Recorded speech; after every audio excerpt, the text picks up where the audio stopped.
Quel est le point commun entre ça et ça? La réponse est simple, la plupart des gens diront mais qu'est-ce que c'est que ce bordel? Mais toi, esprit éclairé, tu sais que derrière ce carreau apparent se dessine une logique.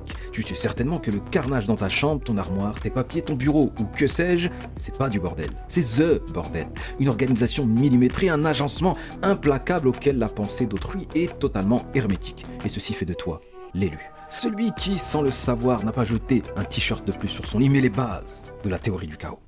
Bon, arrête de t'enflammer, tu as sûrement le don pour comprendre cette théorie, mais d'autres ont déjà bossé le truc avant toi. Le premier, c'est Henri Poincaré en 1889. À l'époque, on se dit, si on connaît les lois qui régissent un système, on peut le prédire à l'avance. Genre, tu lances une bille, tu connais les forces, les frottements, paf, tu sais exactement où elle sera dans 10 secondes. Sauf que Poincaré, en étudiant le mouvement de trois corps célestes qui s'attirent mutuellement, remarque un truc de fou.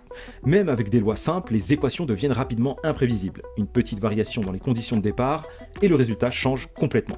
Il vient de mettre le doigt sur la sensibilité aux conditions initiales, la base du chaos. Mais à l'époque, ça ne fait pas grand bruit, c'est un peu abstrait et pas encore illustré. Puis dans les années 1960, entre en scène un météorologue américain, Edward Lorenz. Le gars veut faire tourner un modèle météo sur un ordi, un modèle simple juste pour simuler le vent, puis un jour il relance une simulation en entrant les données avec un tout petit arrondi, genre 0,506 au lieu de 0,50627, et là, boum, le résultat n'a rien à voir, il croit à un bug, mais non, ce qu'il découvre c'est qu'une toute petite variation peut conduire à des résultats radicalement différents. C'est ce qu'on appelle depuis l'effet papillon. Un battement d'aile à Rio peut provoquer une tornade au Texas, bon ça c'est l'image, mais le fond est là. Dans certains systèmes, le futur est imprévisible, même si on connaît parfaitement les lois. C'est ça, la théorie du chaos. Des systèmes déterministes, c'est-à-dire sans hasard, mais ultra sensibles au moindre changement.